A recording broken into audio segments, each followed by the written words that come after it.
بسم الله والحمد لله وصلى على رسول الله. نبدأ نحلل المباراة. وفاز الأهلي على المانجا 3.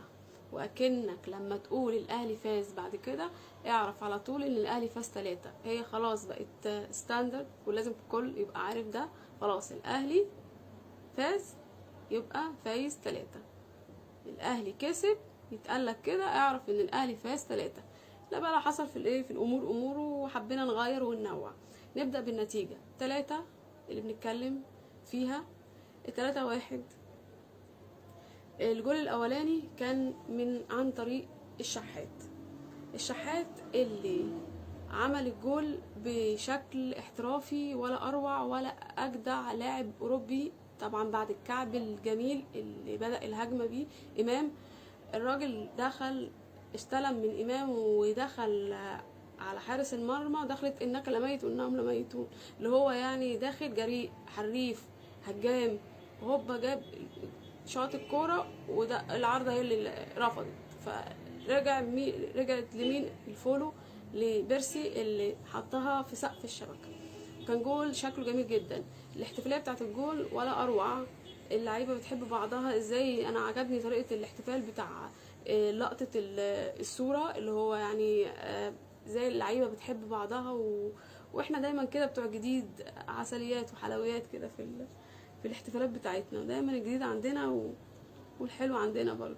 الجول التاني بس طبعا قبل الجول التاني يعني سرعان ما اتصابنا عين وخرج امام مصاب بالعين ومصاب بالخبطه بتاعت قصبه رجله اللي الحمد لله طمنا ان هي ما تبقى من اسبوع ل10 ايام وطلعت كدمه الحمد لله ومش اصابه من الاصابات اللي احنا خفنا عليها كانت كسر او حاجه. ونيجي بعد كده للجول التاني. كان اسيست تلسكوبي من الكوكا للشحات وهوب جول جميل وشكله جميل وحاجه جميله. خلصنا الشوط التاني دخلنا الشوط التالت. الجول التالت انا عجبني قوي الدخله والتكمله بتاعت طاهر. الاسيست بتاعه ازاي دخل وفات بين الاتنين وسلم هي عدت من موديست بس طبعا بيرسي عرف طريقه على طول وفي الشبكه. الجول كان جميل جدا وحسن حلاوه الجول كمان 3/4 من مشوار طاهر. يمكن تكون التوليفه دي هي حلوه وخصوصا مع رضا سليم لما نزل المكان بتاع طاهر. بس التبديله بتاعت طاهر بامام دي يعني ممكن ابقى اتكلم عليها بعدين دلوقتي يعني. انا طريقه اللعب بتاعه الاهلي نفسها ما عجبتنيش. احنا بدأنا 4-3-3. خط النص كان فيه مشكله وبالاخص الشوط الثاني. هبدأ اقول الاول. الشوط الاولاني بالنسبه لنا كان اول 10 دقايق كان اللعب مفتوح من الفرقتين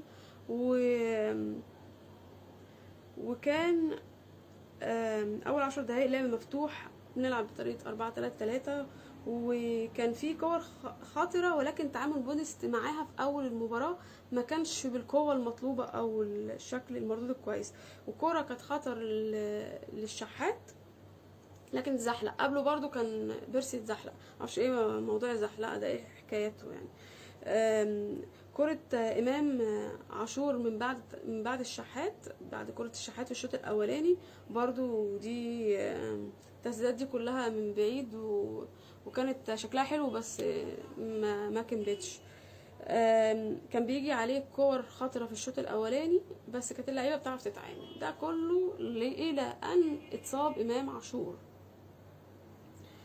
الشوط التاني اول ربع ساعه خط الوسط بتاعك مستباح بعد خروج امام عاشور. انا كنت متخيله ان ممكن يحط مروان عطيه. انا اعتقد على مروان على الدكه يعني. فمش عارفه ايه اللي خلاه بدله بطاهر يعني. ده مكان وده مكان. ده بيعرف مكان ده بيعرف مكان. الاهلي دخل بعدها في فجوه زمنيه غريبه. مسكوا المباراه وكانوا بيهاجموا كتير وبيسددوا كتير وكل التسديدات طبعا كانت كلها الحمد لله مش مثمره. وطبعا اللي هو تدخلات الشناوي، كان النتيجة كانت ممكن تبقى غير تماما يعني. مع دخول رضا سليم الوضع اتحسن شوية، بس برضو رجعنا يعني بعد الجول الثالث واللي عمله رضا وطاهر وبعد كده بيرسي، من بعدها بقى ما شفناش برضو حاجة مهمة حصلت، غير ان احنا بدأنا الدفاعات بتاعتنا فيها استهتار. خالد عبد الفتاح لما نزل، انا كل الناس عماله تقول لك الجول اللي دخل فيك هو بسبب استهتار المدافعين، ما قلناش حاجه، هو بسبب الاستهتار ياسر او منعم او علي حتى. بس انت لو خدت بالك من اللعبه من الاول هتلاقي ان الغلطه من الاساس خالد عبد الفتاح خد الكوره واستلمها واحتار، معرفش يعني، انت بتحتار فبترجع لورا لمنطقه جزائك بدل ما تتقدم لقدام، فهو اللي ورطك. الشناوي يعني النهارده يمكن بسببه المباراه كانت ممكن تروح لحته تانية. الانقاذات بتاعته حتى لما انقذ حتى الجول اللي جه هو يعني صده برضه، ما كانش يقدر يعمل حاجه تاني خلاص يعني. اللعيبه كانت بتتفرج، المدافعين كانوا بيتفرجوا على الجول. المهم ان هم اساسا قعدوا يحربوا عشان الجول ده يجي يعني، بتوع الاسماعيلاويه. نقدر برضو نتكلم في حتة المعلق ده. يعني المعلقين بالنسبة لي، المعلقين المصريين مزعجين جدا، او معلقين المحلي يعني. المعلق ده يعني مزعج بشكل مش ممكن. انت عمال تعد، انت شغال عدادة الهجمات بتاعتهم ولا شغال ايه، وعمال تصرخ مع كل هجمة، ودي 20 ودي 23، هو في ايه؟ مش فاهمة هو مالك يعني. في كده النعرة غريبة كده او متفهمش. هما معلقين خلاص في حاجز كده نفسي بينهم وبين المتفرج. انقاذات الشناوي اتكلمنا عليها، يعني هو بيرسي ده رجل المباراة، بس الشناوي برضو كان مؤثر النهاردة جامد في النتيجة. طريقة اللعب زي ما قلنا، انا بالنسبة لي كان كولر يعني ادار المباراة بشكل مش افضل حاجة بسبب التغييرات وبعد الاصابة بتاعت امام. اللعيبه في الاول المباراه كانت بتقابل بعض كويس قوي، وبيفتحوا الملعب وبيسلموا وبيستلموا وبيبداوا البيلدينج اب من تحت وكل شيء. بس بعد كده مع الاصابه والتغيير الاضطراري وخط النص اللي افتقدته، ما بقت المدافعين مستهترين، وانت كمان المهاجمين عندك مش بيوصل لهم حاجه، الدنيا تلاقيها راحت لسكه تانية. الحمد لله ان النتيجه واللي انت عملته في الشوط الاولاني خلى الدنيا مرتاحه، بس الفوز السهل اللي بيجي في الاول ممكن يصعب عليك الدنيا من استهتار او من او من اي اسباب كتير يعني. التحكيم ما كانش فيه حاجه مؤثره، يمكن بس الكوره بتاعت بيرسي اللي في الشوط الثاني انا شايفاها في شك منها بيلين، بس هو ما حسبهالكش، يمكن تقريبا عشان كنا لسه ما جبناش حتى الجون الثالث، بس كنا كسبانين 2 فاحنا كفايه علينا كده، ما اعرفش.